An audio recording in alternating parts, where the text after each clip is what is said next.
Welcome back to another technical deep dive here in the debug zone. Today we're tackling a big question and breaking it down with insights from other users. Hopefully this clears up some misconceptions and helps you get the answer you need.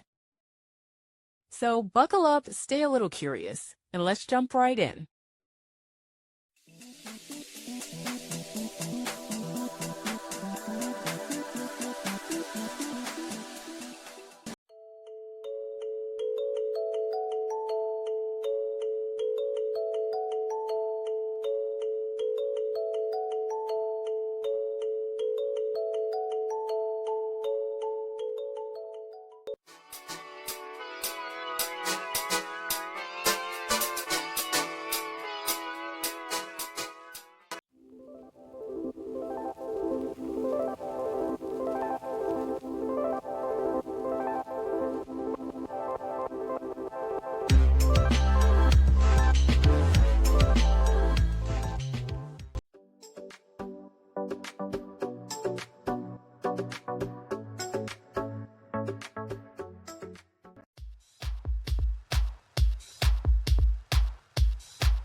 And that's a wrap.